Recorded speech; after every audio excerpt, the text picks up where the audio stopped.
Muy buenos días, bienvenidos a nuestras charlas de la Asociación Colombiana de Medicina Interna. En el día de hoy nos acompaña el doctor Juan Pablo Zapata Leal, médico internista y fellow del ACP. Adicionalmente, es el presidente del capítulo Meta y Llanos Orientales. Por otra parte, es docente de la medicina de la Universidad Cooperativa de Colombia en Villavicencio. Doctor Zapata, bienvenido. Muchas gracias, Nick. Gracias por la invitación. Bueno, el día de hoy vamos a hablar de la prevención, manejo y cuidados domiciliarios en los pacientes con COVID-19.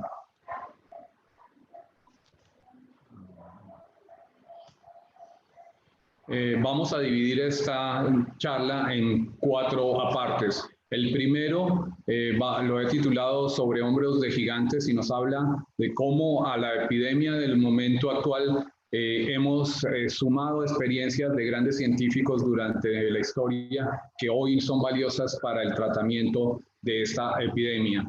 A continuación vamos a hablar de la clasificación de los casos y la estratificación del riesgo, el manejo en el domicilio, que es el gran reto al cual nos vamos a sumar esta vez, y algunos casos clínicos, y haciendo énfasis que esta pandemia nos está afectando a todos.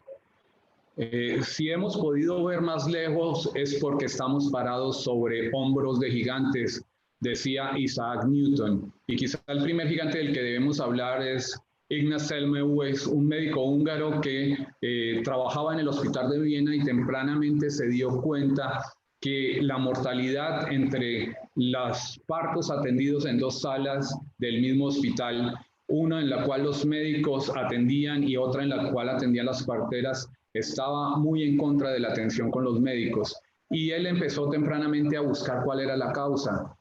A este momento no conocíamos las causas de las enfermedades infecciosas y aún se hablaba de humores, pero un evento casual, una muerte de un anatomista que había tenido una pequeña herida y se le infectó y falleció, llamó la atención de Semmelweis y él rápidamente instauró la utilización de agua y lejía para los médicos antes de ingresar a la sala de partos. Con esto disminuyó rápidamente la tasa de mortalidad que estaba entre el 20 y el 30%, y después de adoptar la medida del lavado de manos rápidamente disminuyó a 3 a 5%.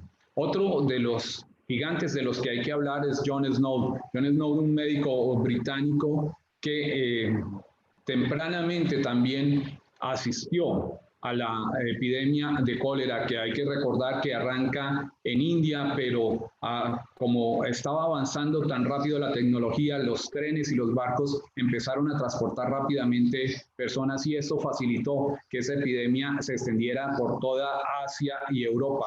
Cuando empezó la epidemia en Londres, John Snow empezó a hacer un seguimiento juicioso de esos casos que marcaba de acuerdo al sitio de muerte y la ubicación de su casa. Y se encontró rápidamente con una sorpresa, y es que la mayoría de casos en Londres estaban relacionados con la calle Broad. Y en esa calle Broad pues había una fuente de agua.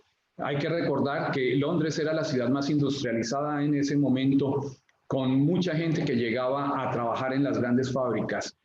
Y los desechos de esa población eran manejados inadecuadamente, eran llevados a alcantarillos muy superficiales o desechados directamente en las calles, y muy probablemente eso terminaba contaminando las fuentes de agua. Pero él se dio cuenta de 2 cosas interesantes. Una es que una fábrica cercana de cerveza tenía menos casos, y eso probablemente se relacionaba a que estos trabajadores de la fábrica no bebían directamente el agua de la fuente de la calle Broad, sino que tomaban la cerveza que producían porque el jefe lo permitía.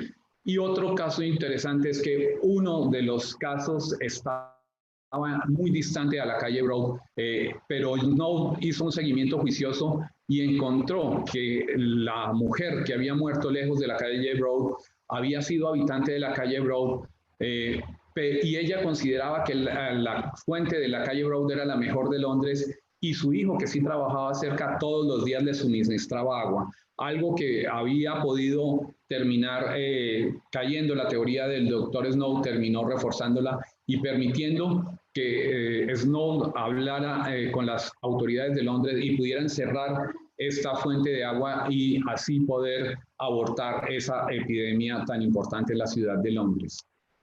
Pero seguimos parados sobre hombros de gigantes, muchos de ellos anónimos, que han combatido distintas epidemias, desde la gripa española, el HIV, el SARS y el MERS. Y de esa experiencia rápidamente aparecen nuevas expectativas para tratar y para actuar en esta epidemia. Miren que el 17 de marzo rápidamente la OMS ya había sacado unas guías para el manejo de los pacientes COVID en casa, pero también tenemos muchas experiencias con tratamientos nuevos y medicinas nuevas que ya se habían probado en las otras epidemias y habían probado alguna efectividad, y en ese momento y eso ha servido para que avance rápidamente la información y nos den nuevas pautas.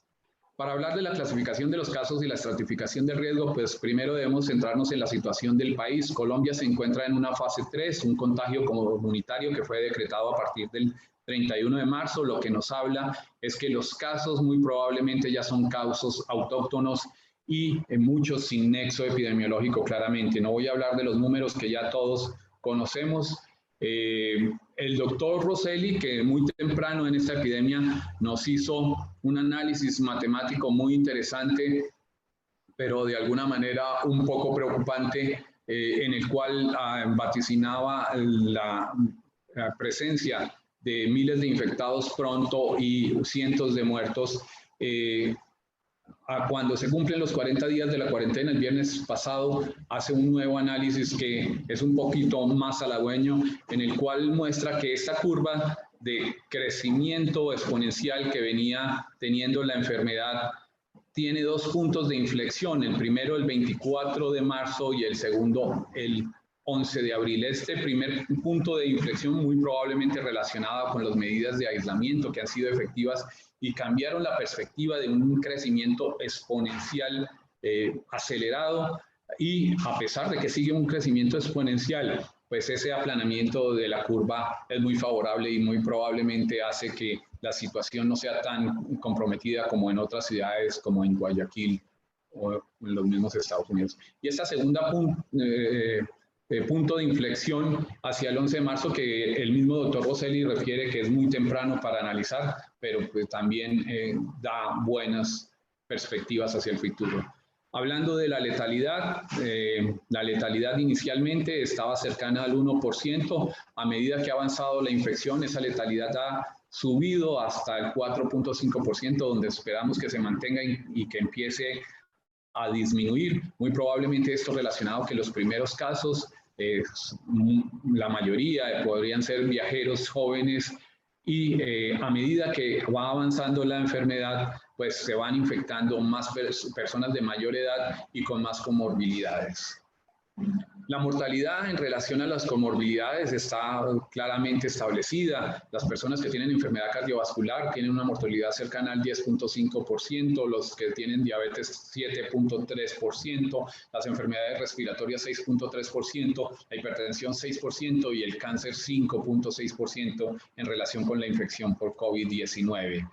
Quiero hablar de un concepto que es el contacto estrecho. El contacto estrecho tiene 4 modalidades. La primera es haber estado a menos de 2 metros de un caso positivo con COVID-19. La segunda es el contacto directo sin protección, con secreciones que pueden estar en pañuelos o en utensilios que se utiliza en un paciente con COVID-19. La tercera son los trabajadores del ámbito hospitalario que tengan contacto con el paciente positivo y no hayan tenido medidas de protección personal adecuadas. Y el cuarto, el transporte público, que haber estado sentado a menos de 2 asientos en cualquier dirección de una persona positiva que haya compartido ese viaje. Y hablando del manejo en el domicilio, pues el 81% de estas personas que han sido dadas con SARS corresponden a enfermedad leve no complicada. Muy probablemente estos son los que son susceptibles a ser manejados en su casa. Algunos de ellos habrá que reevaluar si tienen comorbilidades o factores de riesgo que impliquen que su atención sea domiciliaria. El 14% van a tener una enfermedad grave que requiere suplemento de oxígeno y el 5% requiere cuidado intensivo, y este cuidado intensivo la mayoría de veces implica el uso de ventiladores mecánicos. Esto es de la guía de la Asociación Colombiana de Infectología, es un flujograma de la atención en la cual inicialmente hay una atención telefónica por una enfermera o alguien entrenado. Esa atención telefónica tiene dos posibilidades: se hace una encuesta de riesgo y síntomas. Muchas de esas llamadas van a ser simplemente dudas de personas que no tienen ni síntomas ni un nexo epidemiológico, y esas dudas deben ser resueltas. Pero en el caso en que el paciente tenga o síntomas o algún nexo epidemiológico, pues se debe hacer una segunda consulta de telemedicina asistida por un médico. Esta consulta va a tener dos posibles brazos. El primero es que el paciente sea asintomático. En caso de que sea asintomático, hay que revisar si hay un nexo epidemiológico. Si no, hay un contacto estrecho, pues se dan las recomendaciones, la educación y la idea de que deba consultar tempranamente si cambian las cosas. Y si sí hay un contacto estrecho, pues se requiere un aislamiento estricto de 14 días, una toma diaria de temperatura, una búsqueda de síntomas respiratorios y gastrointestinales y una revaloración diaria. En el otro brazo están los pacientes sintomáticos. Estos pacientes sintomáticos, pues hay que hacer un seguimiento clínico. Si los síntomas son leves, hay que hacer un seguimiento diario por teleasistencia y una revaloración en caso de que sea necesario. Pero si los síntomas son moderados o severos, muy probablemente este paciente requiera asistir a un programa de atención o a un centro de atención hospitalaria. Esto podría implicar el cuidado en una unidad de cuidado intensivo, pero en algunos de estos pacientes, y dependiendo cómo esté la ocupación en camas de cuidado intensivo y en los hospitales que tienen síntomas moderados, podrían ser seguidos desde su casa en aislamiento en algunas circunstancias específicas. Estas son las imágenes bonitas que nos muestra el COVID en medio de lo difícil que es esta enfermedad.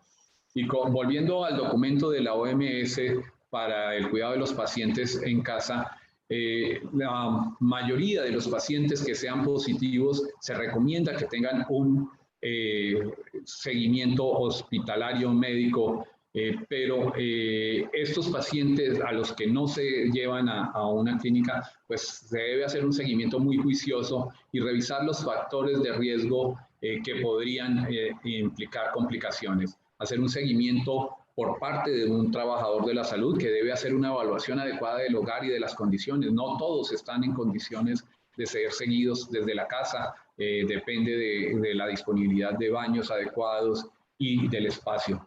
El entrenamiento de los cuidadores es quizá una de las cosas más importantes y a las que me voy a referir. A tener una línea de comunicación tanto con el prestador como el personal de salud pública, y que este seguimiento debe darse por el tiempo completo que el paciente esté en seguimiento.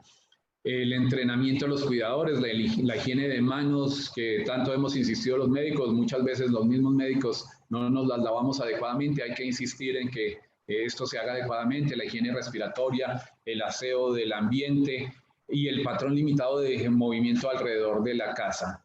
Esto es una gráfica que sale publicada en el diario El País de España, en el cual nos muestran cómo estos pacientes idealmente deben tener un cuarto aislado con una ventilación, una ventana adecuada, disponer de una basura, de un basurero con pedal para que no se contaminen, idealmente de un baño que solo use el paciente y un pasillo de movimiento estrecho en el cual el cuidador va a poder relacionarse con él, siempre con máscara ambas personas y con guantes del cuidador para dejar los alimentos y las cosas que necesite. En las otras áreas que deben ser muy limitadas, que se comparta con la persona infectada, siempre se debe conservar la distancia prudencial entre 1 y 2 metros. Esto hace referencia a la utilización de soluciones con lejía o Clorox, vamos a decirle de ahora en adelante. La guía de la OMS recomienda el uso de 1000 partes por millón de una solución que se prepara dando 20 centímetros de Clorox y 980 centímetros de agua. En la guía colombiana está recomendado 5.000 partes por millón, que se prepara 100 centímetros de Clorox por 900 centímetros de agua. Es importante de esta mezcla para utilizar en la limpieza adecuada y diaria de todos los picaportes, los encendedores de luz, computadores, teléfonos y todos los grifos de los baños deben ser limpiados. Para el manejo de los platos y la ropa de la persona deben ser manejados aparte, deben ser lavados con temperatura entre 60 grados. También es importante recordar el uso permanente de guantes, que la persona se lave antes y después de las manos, de utilizar los guantes y las mascarillas, y estos deben ser desechados, las basuras deben estar aisladas y las toallas de uso personal de la persona infectada deben apartarse del resto. Bueno, otra imagen del virus. Vamos a hablar de unos casos que nos hablan de lo cerca que está la pandemia de todos.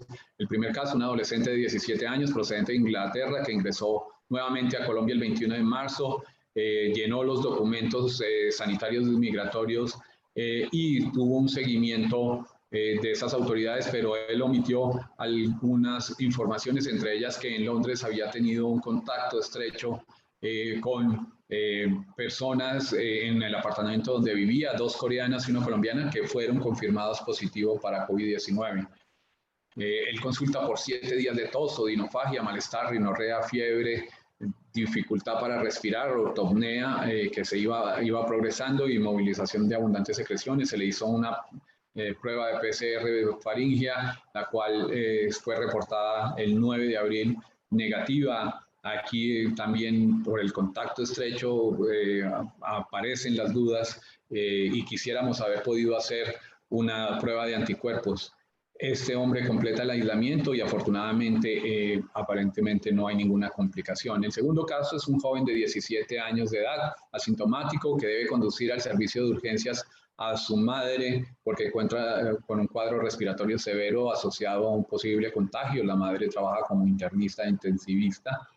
El contacto estrecho de este joven es claro, por lo cual al llegar a su casa se inicia un aislamiento estricto con seguimiento telefónico y toma de temperatura. Se realiza una prueba de PCR, la cual es reportada 7 días después negativa y afortunadamente todo sale bien. Y este segundo caso es quizá lo que nos muestra que esta pandemia nos está afectando a todos, porque este segundo caso corresponde a mi sobrino. Afortunadamente, y después de tanta angustia, todo salió bien, tanto para él como para su madre. No es el motivo de esta presentación, pero seguimos caminando parados sobre hombros de gigantes. Ya tempranamente hay estudios de bloqueo de interleuquina 6, de bloqueo con hidroxicloroquina, de la entrada y la endocitosis del virus a la célula, del uso de lopinavir y darunavir y de Redensivir. Como les digo, no es parte de la presentación, pero sobre todo esto se está trabajando y es muy probable que de esas experiencias podamos tempranamente tratar a estos pacientes que están con síntomas leves y eso de alguna manera disminuir el tiempo de infección y disminuir el número de casos de infección. Decía Mahatma Gandhi que si el dinero y el poder te hacen arrogante, la enfermedad y la muerte te mostrarán que no eres nada en esta tierra. Esperamos que las decisiones no sean decisiones económicas, sino basadas en los números y que nos ayuden a pasar este amargo rato de una mejor manera. En conclusión, sobre los hombros de gigantes, el lavado de manos y el aislamiento del foco infeccioso es quizás las medidas más efectivas que podemos seguir implementando y tratando de fortalecer. La educación y el seguimiento cercano de los pacientes y de los cuidadores es muy importante. La telemedicina, que por mucho tiempo fue tan difícil por lo duro que es la reglamentación, hoy es una realidad que esperamos facilite la vida de nuestros pacientes de aquí en adelante. Debemos confiar en nuestros gigantes. El doctor Rosselli tempranamente nos dio una alerta que creo que valió la pena y cambió el rumbo de la epidemia, no solo él, sino muchos médicos epidemiólogos, y el doctor Juan Diego Vélez también tempranamente nos mostraba maneras de ver distinto para tratar tempranamente estos pacientes que podrían ser efectivas. Hay que buscar en este momento soluciones innovadoras. Hay que buscar, como hizo Semmelweis, que las decisiones se hagan sencillas y un simple lavado de manos haga la diferencia. Los médicos no hemos sido ajenos a nuestra responsabilidad, gracias a todos los colegas y amigos que se encuentran en este momento enfrentados a este duro reto. Y no me queda más que para despedirme, invitarlos al simposio virtual de la Asociación Colombiana de Medicina Interna, que venía programando nuestra sede en Yopal. Esperamos que para el 30 de mayo poder hacer este simposio virtual y parafraseando a Sir William Osler, la práctica de la medicina es un arte, no un trato, es un llamado, no un negocio, es un llamado en el que tu corazón será ejercitado igual que tu cerebro. Muchas gracias. Muchísimas gracias, doctor Zapata, por esta clara presentación y obviamente por esos mensajes que nos invitan a la reflexión. Y pues ya le comparto que nos están visitando desde varias partes en América Latina, desde Santa Marta, desde Bogotá, desde diferentes partes, y ya por supuesto arrancaron con las preguntas. Entonces, preámbulos, doctor, iniciamos con ellas. Y la primera, ¿aconsejan pruebas rápidas para todos los sintomáticos respiratorios? Aún si se sospecha patología de otra etimología, pues existen casos propios. Pues las pruebas rápidas están altamente recomendadas en algunos contextos, en los trabajadores de salud, en los pacientes que tienen síntomas, pero recuerden que muchos de esos síntomas van a ser influencia estacional. En la medida de los casos hay que mirar el contagio, pero cada vez más, como decíamos, no vamos a encontrar un nexo epidemiológico y muy probablemente esas pruebas rápidas van a tener que ofrecerse a la mayor cantidad de población que tenga algún tipo de síntoma respiratorio o gastrointestinal.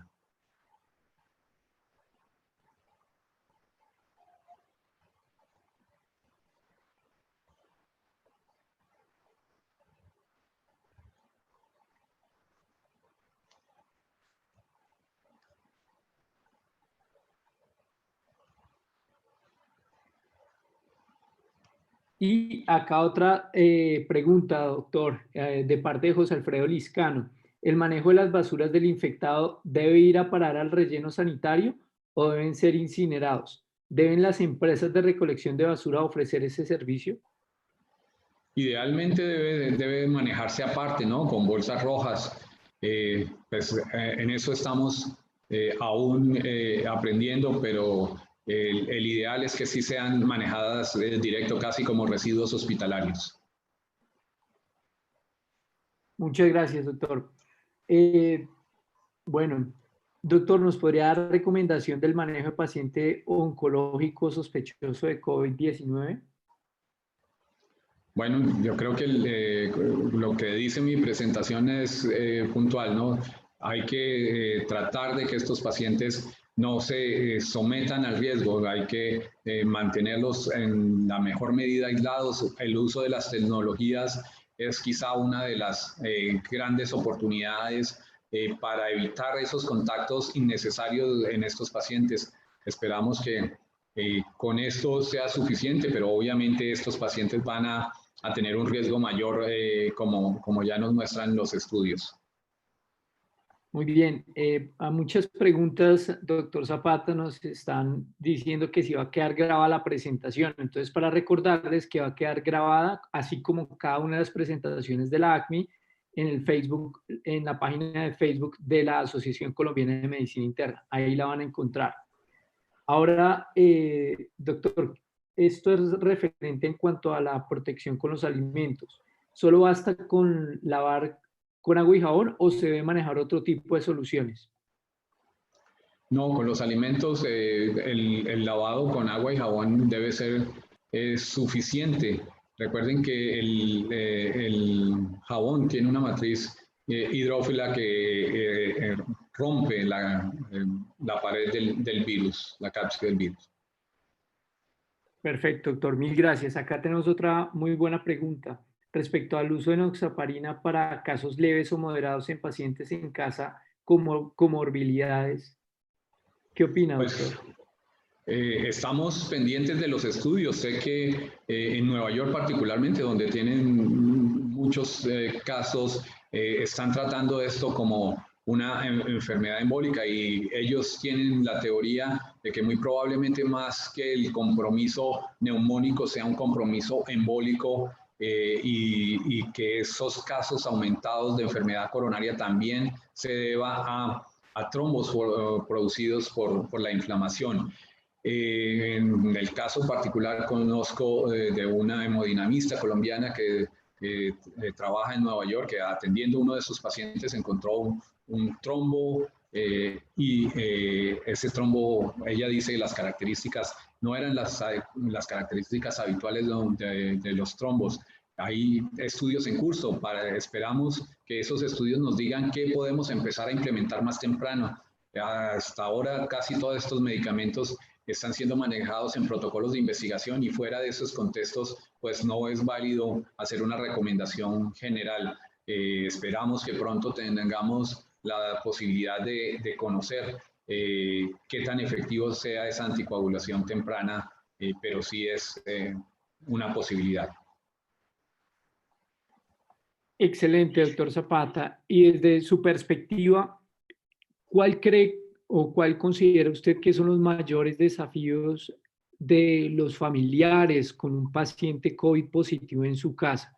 ¿Cómo manejar esa ansiedad?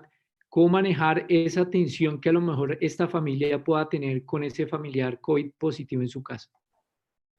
Bueno, yo creo que la educación es quizá lo más importante, ¿no?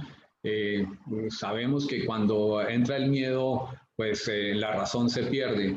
Lo hemos visto como personal de salud y lo estamos viendo con las gentes alrededor de estos pacientes.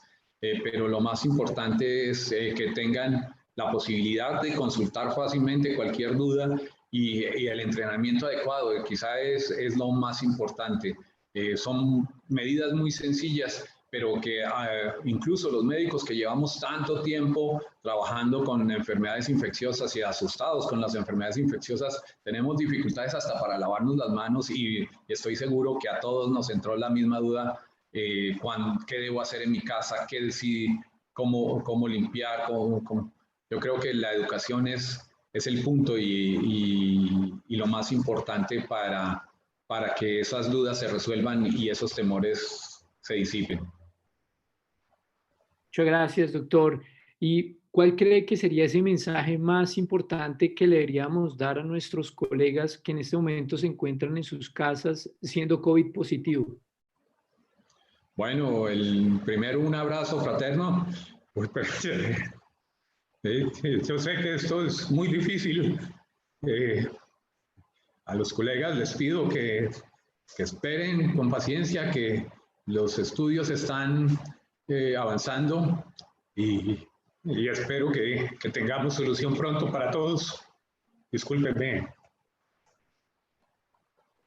Al contrario, muchísimas gracias, doctor Zapata, por esta excelente presentación y claramente esos mensajes que usted nos da de solidaridad, de tranquilidad para estar en nuestras casas, para dejar que esto va a tener solución, de que va a tener las mejores intervenciones y que las mejores personas, las mejores calificadas, están buscando cada vez más soluciones para encontrar una respuesta a ello. Bueno, muchas gracias, Nick, y a la asociación por la confianza. Muchísimas gracias a todos. Siendo responsables con el tiempo de cada uno de ustedes, damos por terminada esta grandiosa sesión. Recuerden, por favor, esto va a quedar grabado y ustedes lo van a poder consultar nuevamente en la página de la ACMI de Facebook. Así que nuevamente, doctor Zapata, muchísimas gracias a todas las personas que nos escuchan. Cuídense mucho, por favor, y estaremos de manera continua llevándoles información de calidad junto al doctor Zapata y los demás líderes dentro de la ACMI para que por favor no se sientan solos. Muchas gracias. Gracias a ustedes.